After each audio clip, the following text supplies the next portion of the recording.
welcome to episode 3 of Hark, the 87th Precinct podcast.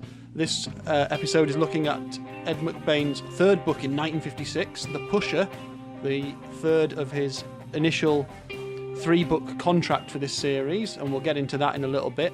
I've got some stuff to talk about first here. We've had a little bit of communication about Ed McBain through the Twitter feed at Hark87 podcast from a writer called Michael Slade, whose Twitter handle is at Mountie Noir, who writes crime books about... Mounties? Mounties, yes. I believe Mounties feature in it. In them, rather. He said, basically, if there was no Ed McBain, there'd be no Michael Slade. Read him from 1961 to 2005, and he's still my favourite crime writer. So he's obviously... Here. Yeah, here indeed. And I followed up with a question, and he said that McBain's Lady, I Did It turned me into a writer. That's the thriller that fused crime and horror in my 13-year-old mind. Ooh. So we'll perhaps ask him some more questions about that when we get to that book, which is a little way down the line, I think. Oh, it's a good one, that as well. It is a good one. I like that one. I can't remember it. So when I reread it, I'll be surprised all over again. Yeah. I also asked if anyone had any questions for us, and on the topic of Ed McBain, no questions were particularly forthcoming. However, on the topic of anything random, we've got 3 questions we need to deal with here. Uh-oh. Really. So immediately, or immediately, I think we get them out of the way first, okay, really, before we get into the meat of the book. So Amy, who I went to school with, asks the very important question, and in fact, this has become extremely topical from your arrival in the information you've told me. The question is: fire, friend or foe? Well, to that people carrier stuck in your alleyway near your house, definitely foe. There was a people carrier. It was a people Wasn't carrier. even just like a small family car. No, it was like a medium-sized kind of people carrier. Toyota Space Cruiser. I would say it's a Citroen Berlingo, if I had to guess. Kind of, or a large McGann. Large McGann, the lesser known of the McGann brothers. Windowless and with a soot finish. Yes, so this is stuck in the end of the alleyway and has been burnt out. So you tell me anyway. Emitting smells similar to a 1980s textile factory, as I commented earlier as well. It's nice. Curiously, you had that. Perhaps burning upholstery or something like that. Who knows? Oh yeah, it might be. So releasing the chemicals there within. Hidden within the stuff that would choke you to death in an instant if you were in the car. Exactly. So in that case, so foe, definitely foe. Foe is foe. I think you have to go a little way back for fire to be, the ultimate friend when you're fighting off saber-toothed tigers and try to prevent being squashed by mammoths. Yeah. Or if you've got a nice fireplace and you want to stay toasty over winter's evening. Yes. Actually, I was in a very good bookshop, the one on in town that is called Reed's Bookshop. I was in there the other day, and he had his fire on. Oh, lovely. It was a lovely combination of old book smells and solid fuel. It was nice. The chap in there is curiously looking younger than he did. A bit of Benjamin buttoning of the face. Obviously, a life of sitting by the fire, reading all day, every day, does wonders for one. Yeah, it must be great. So I think we can't really give a decisive answer on that, but in this particular time... And what I've seen this evening. Foe, okay. Right, second question comes from our friend Nick, and she wants to know, why does my knee hurt? Well, we're all getting older. Lots of me hurts all the time. If she was involved in the destruction of the Berlingo, maybe... If she smells of burning upholstery, then, Don't know, there could be many. Old age. Yeah, definitely old age. Old. It may hurt because she spends a lot of time dealing with 2 small children, and that's probably takes its toll on the body. One could imagine, yes. If you're worried, seek advice from your doctor or some other trained professional. And we've got one last question. This gets quite deep. This is from John Wallace. Excellent. And he says, has what would Beyonce do morphed into what would Vladimir do? Thanks, John. Thanks for keeping the tone light. I don't understand the question, but I'm going to say no. I assume it's some sort of fairly abstract reference to Führer Trump. I would have thought so. Yes, of course, because this is our first podcast recorded in the new golden era of the our dear leader. It's not our dear leader, it's no one's dear leader. But I suspect, yeah, although I don't think we've ever particularly used what would Beyonce do as a moral guidance point. Not personally, but, I think she's probably better to look at than most politicians. Absolutely. I don't mean look at physically there, everyone. I mean... Although she does win out in her styling stakes over Vlad. Yeah. Yeah, so, John, that's just too political. I like the question, but it's just, it's too heavy, man. Neither would start a 87th Precinct podcast, so yeah, in that regard, both of them would be equally unhelpful. Yeah. Well, I believe Beyonce's just announced that she's pregnant with twins, and there was some Twitter quip that I saw this evening that means there's now more black people inside Beyonce than is in Trump's cabinet, which is a hilarious bon mot. Well, that's very true. Okay. Right, so that's those orders of business. Let's get on to the book. Let's get on to The Pusher by Ed McBain. Right. Forgot about the book. Right, 1956. Still 1956. But the book itself set in the week running up to Christmas 1956. Or, well, we assume it's that year. Doesn't explicitly state it. And we've gone from a cop hater to a mugger to the pusher. And ostensibly it's a story about drug crimes, opening with the discovery of a suicide, or so it seems, of a young boy. So, one of the first things to note is that this is the first book where Bert Kling is fully a detective and fully on a case. Indeed he is. So he's had quite a trajectory over the past couple of novels. The usual running with Homicide North as well, early on in the book. Yeah, although in this one it's not Monaghan and Monroe, is it? It's Fred and somebody else, isn't it? Fred and Joe, is it? Yeah, something like that. Yeah. Yeah, another dynamic duo. Yeah, I do like this. I do like the Corella standoff with them. A masterclass in sarcasm. Do all blue bodies automatically mean strangulation? Corella quips. Lots of technicality about knots as well, isn't there? Absolutely. I'd just like to also say, while we're discussing the start of the book, the tone is set from sentence 1, which is an absolute corker of first sentence, and it is, winter came in like an anarchist with a bomb. It grabs your attention. It does, and I know immediately what he means, or I can imagine what he means. Not subject as we are to New York-style winters, but they are famous for their vigorousness.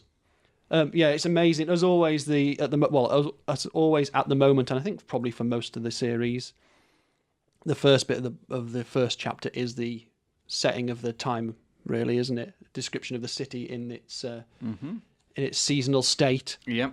Which is very important. Yep. Yeah, so it generally sets the tone. Dick Gennaro, is he mentioned in any of the previous? This is the first appearance of first Patrolman Dick Gennaro, who we'll be talking about more in future books as well. So he's keeping on building the world of the actual police force as much as he's focusing in on the squad itself. Steve Carello's back after his absence in the last book as the lead investigator in this case. And there's a number of other detectives named in this, including Detective Bongiorno, who's in a couple of them, I think. But I think what's at the heart of this is an interesting family story as much as anything, because we actually see a little bit more of Larry Burns, who is...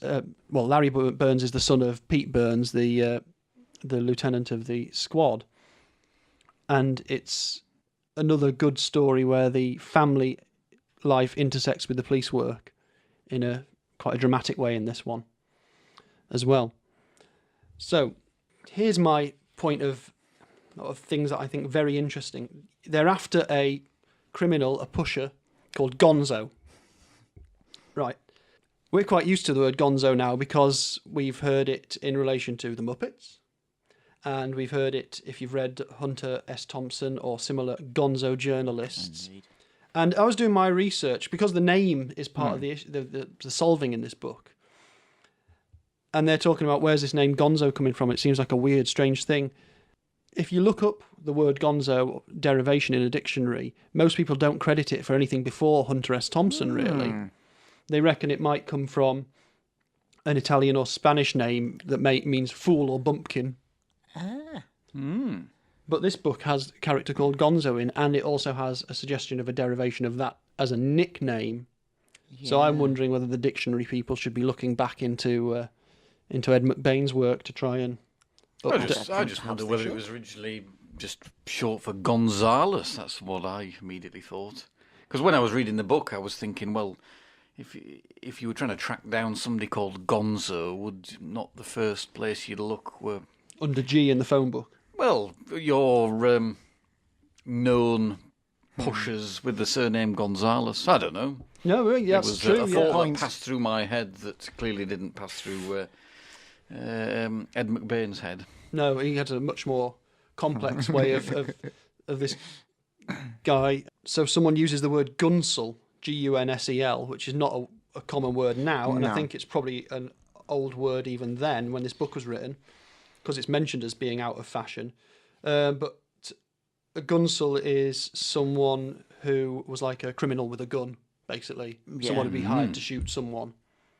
Because they also mention like the word torpedo being slang, and that's like a professional killer, gun killer, an assassin. And so gunsel has been misheard and becomes gonzo, and then gonzo becomes the nickname for this drug pusher, which I think is an interesting way of going about it. But I wonder whether any of that is based in sort of slang of the time, and whether this could be a source of information for our dictionary people. Get on it, dictionary people. What are you doing? Letting side down. Probably sitting around updating the entry for hashtag I shouldn't wonder. Oh, yes. I couldn't think of anything more exciting or contemporary than the word hashtag then.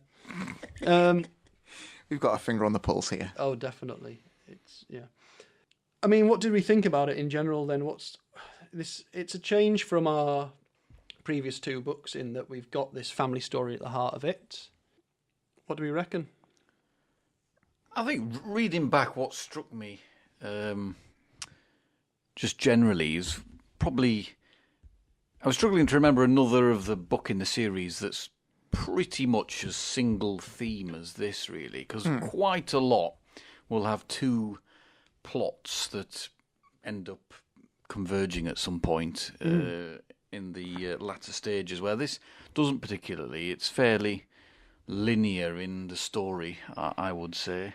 Yeah, fairly the single theme of drugs is early on a lot to do with immigration, the Puerto Rican element of the city, which I think you get a lot more of in other books where that's a bit more centre stage. This was just kind of introduced a little bit. But yeah, I think my impression reading it back was, the single themeness of it. Right. If that makes there sense. are still intersecting strands, but they are definitely all about drugs. There's not sort of a drug thing and something about something totally different, apparently, which ends up being part of the same thing. I do know what you mean there, yeah.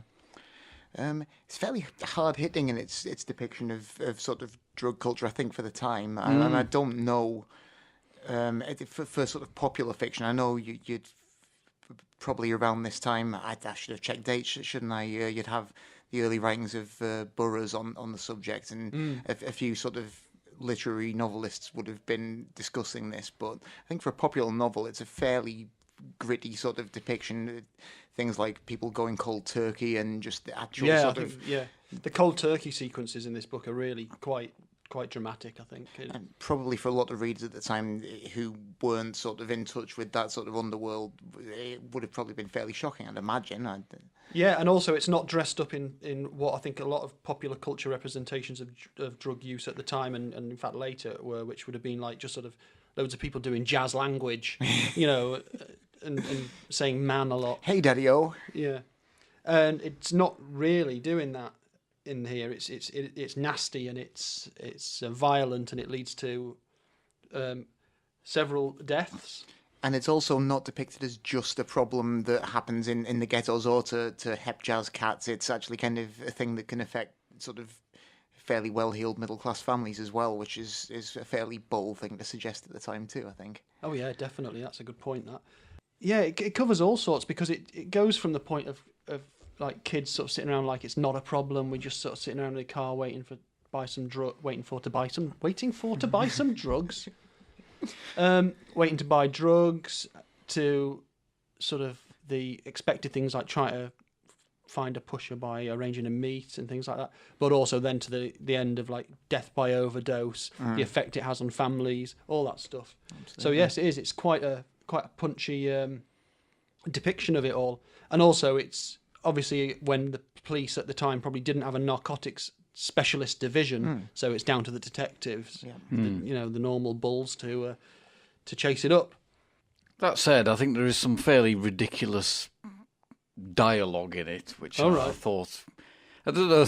Examples, please. The scene which struck me as fairly ridiculous was where Pete Burns goes back home and confronts his son, and in about 30 seconds fesses up to being a heroin addict, which just struck me as fairly.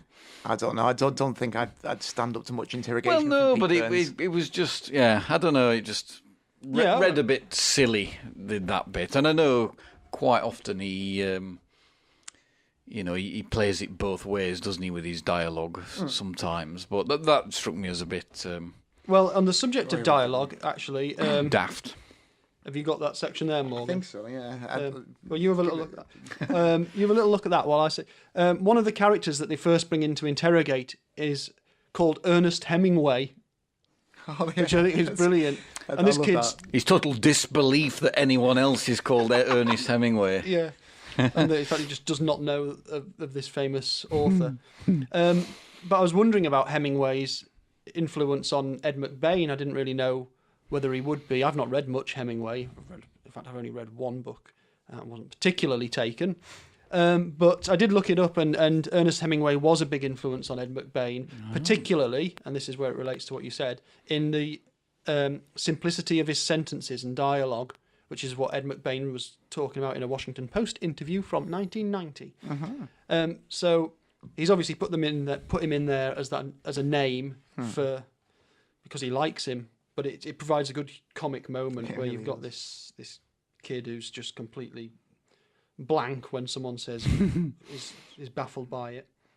Yeah, so I like that bit. There's a good bit in it where Pete Burns is describing the intelligence of his wife as well, where she's hassling him about a roast joint and what to do about some underselling by the butcher, which is quite amusing as well. And he talks at length about how intelligent his wife is, but every now and then some ridiculous thing can totally flummox her, such as this beef roast thing.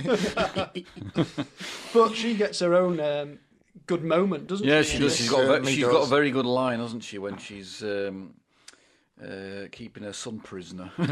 Yeah. Another, fairly sort of feisty Ed McBain female character. It doesn't tend to write women who are just complete doormats or pushovers, does he, on the whole? Not generally, no. And yes, it's great. So she's trying to keep her son safe during his cold turkey. And the way she does it is by whipping out a .22 revolver that she's never used, he says. It was, it says it's in a dust-covered case that it's always been in since it was given to her by her husband, which is a lovely present, isn't it? I love you, darling. Here's a small gun. Well, maybe that was the thing to do in 1956 in the city. But that's amazing because she just then literally sits down in front of her son and says, I will shoot you if you try and leave the room or jump out of the window. Yeah, with a steady hand and a level gaze. Yeah. And then sort of tops it off by saying, well, now, what are you going to get your dad for Christmas?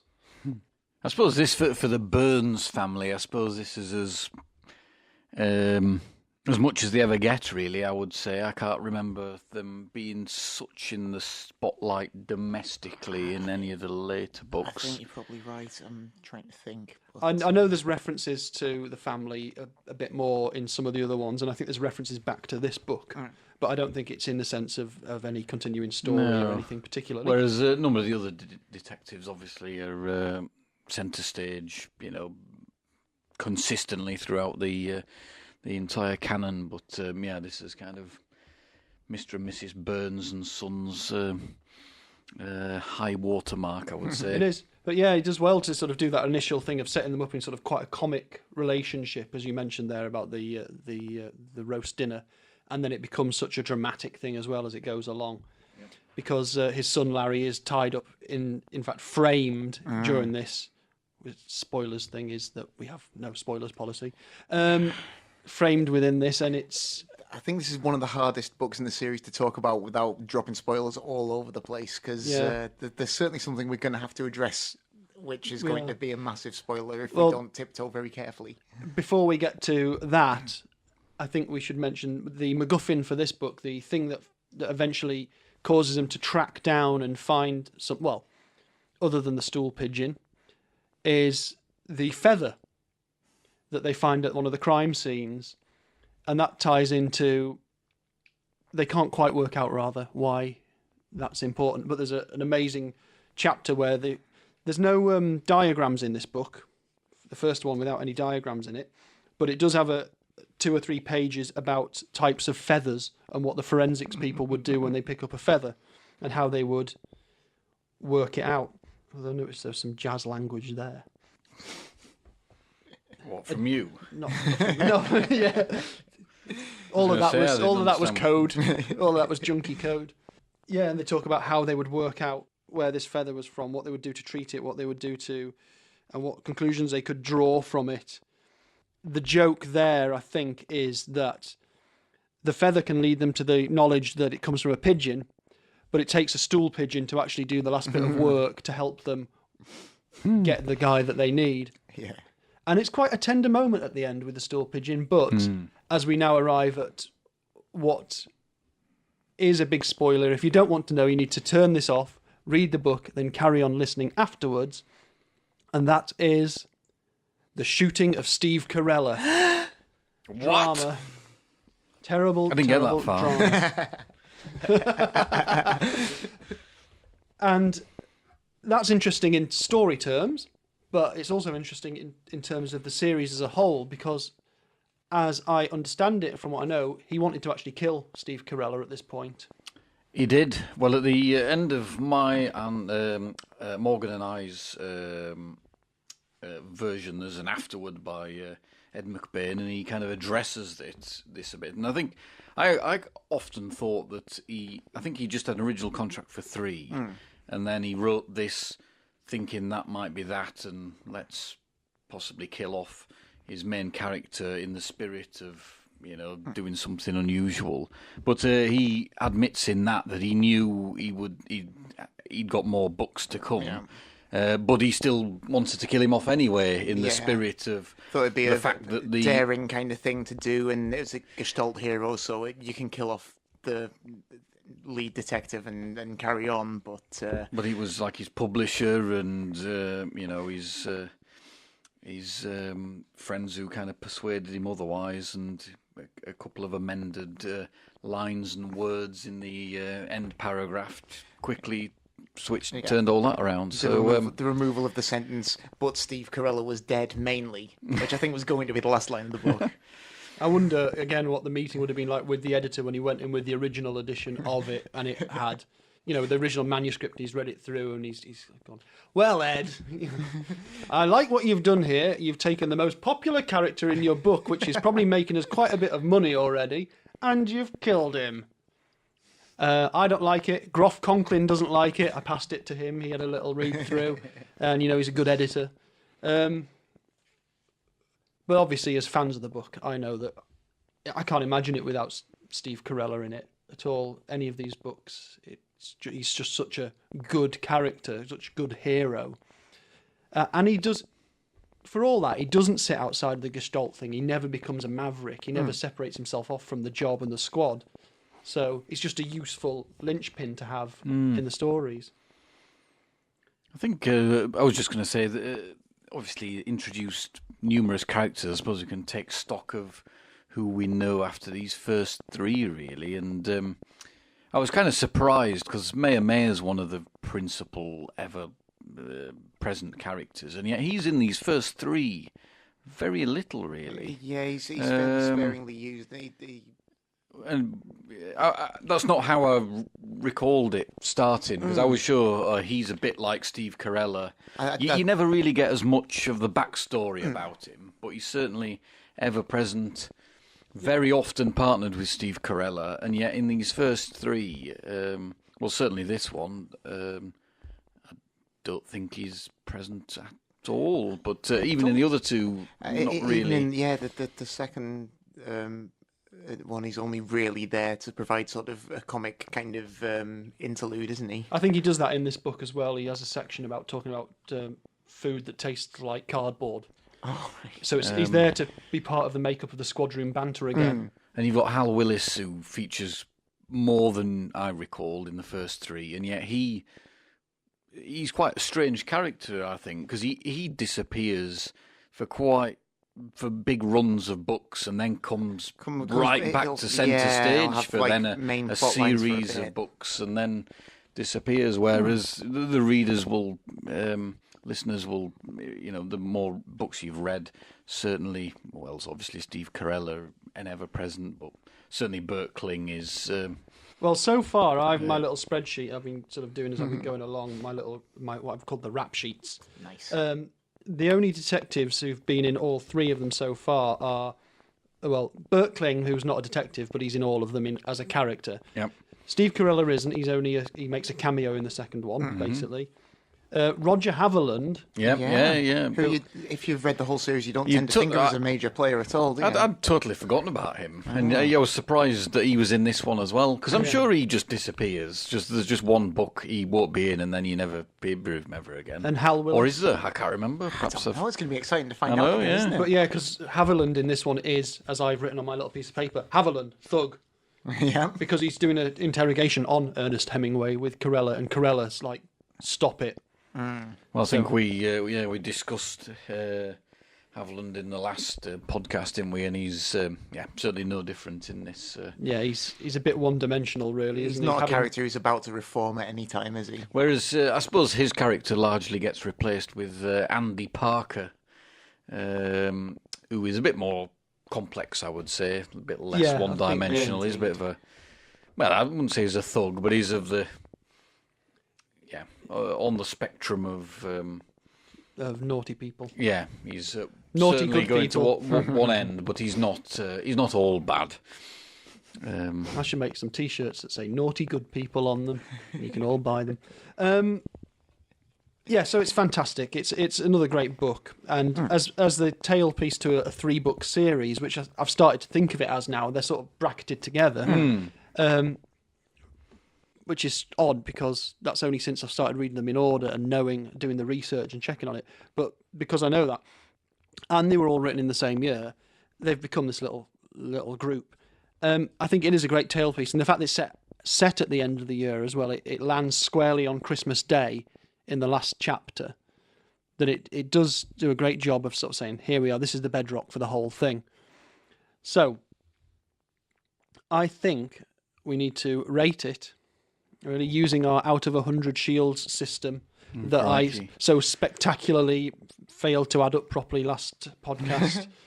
Can I be recalled of my previous scoring? Cause, it needs to be comparative, some really, sort doesn't of correct relativity. The first book, Cop Hater, we ended up with a score overall of 86. 86 out of 100. Oh, that would have been... The second one was off. 76. Mm-hmm. So you can keep that in mind. You just got to be true to your heart. True to your heart here. So I'm going to give you a moment or two to think about it, and then... I went first last time, so it's going to be... I'll go... It's going to be Morgan to go first this time because... I think I know where I'm doing the speaking at the moment. So... What do you reckon out of 100 police shields? How many would you let tip out of the squad room locker? Well, if we're saying Cop Hater's coming in at 86 shields, it's I'd find it hard to put this particular entry into the series much lower, but then again, I wouldn't really want to rate it much higher. I'm going to edge slightly a bit below. giddy with the first one. I don't know. Well, I don't know. I think it's an important book, so I think it deserves a high rating. I'm going to go slightly lower to 82 shields. Ooh, 82. So, Steve-O, I now come to you. Yeah,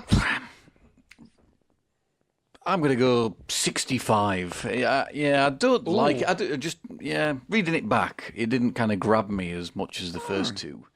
And I did find some of it fairly ridiculous reading it back again. Well, we're going to have a look at that ridiculous bit in a minute, and we'll just see how ridiculous it is. We'll come to that in a second. Not just that specifically, but...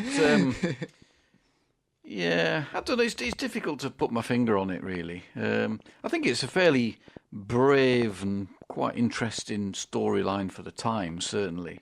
But perhaps it didn't have the whodunit appeal enough for me, really. That's fair enough. No, I understand that. So, I just to temper the score, I will, I think a 6.5 out of 10 is...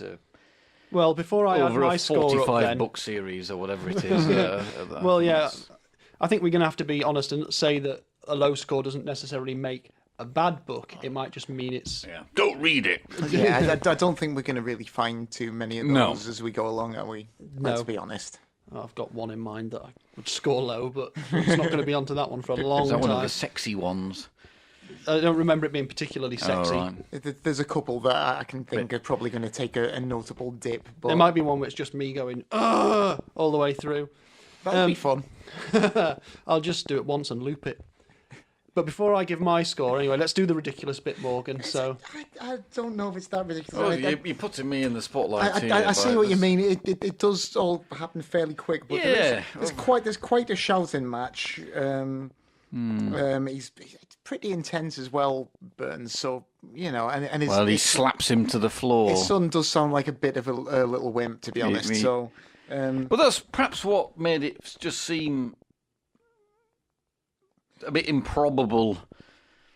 Burns slaps his son suddenly and viciously. He slapped him with an open, calloused hand that had been working since its owner was 12 years old. And that hand slapped Larry hard enough to knock him off his feet. And then there's a little bit more screaming and shouting and yoinking poor Larry about. And then... Perhaps I just don't like Larry. I don't know. I'm not taking on Larry either, to be honest. He's not very sympathetic, is he? And Burns says through clenched teeth, "Are you a drug addict?" Silence crowded into the room, filling every corner. What? Larry asked.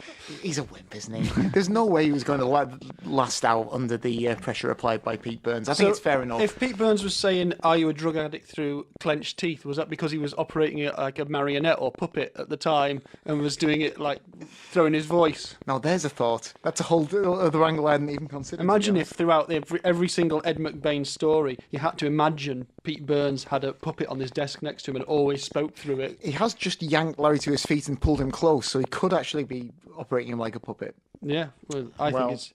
Yeah, I take it all back. It is completely ridiculous. Yeah, who would have put that bloody puppet in it?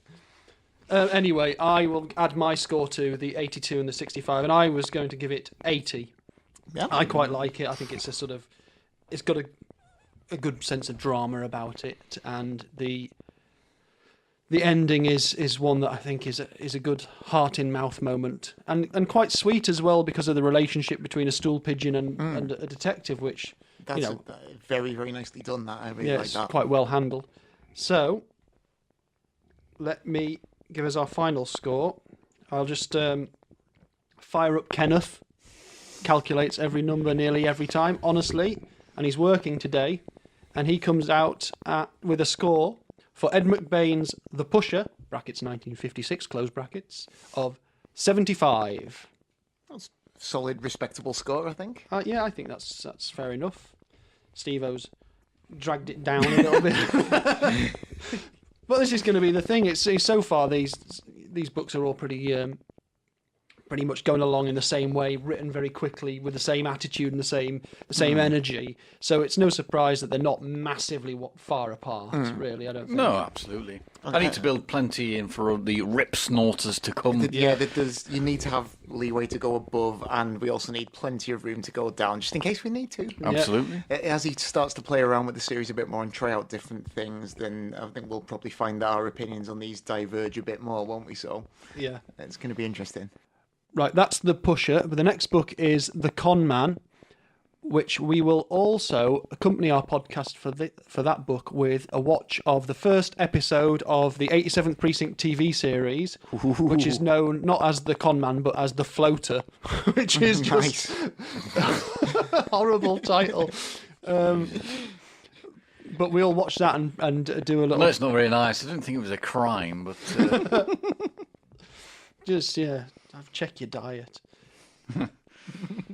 Lots of prawn crackers is a common cause. Some of our listeners may know.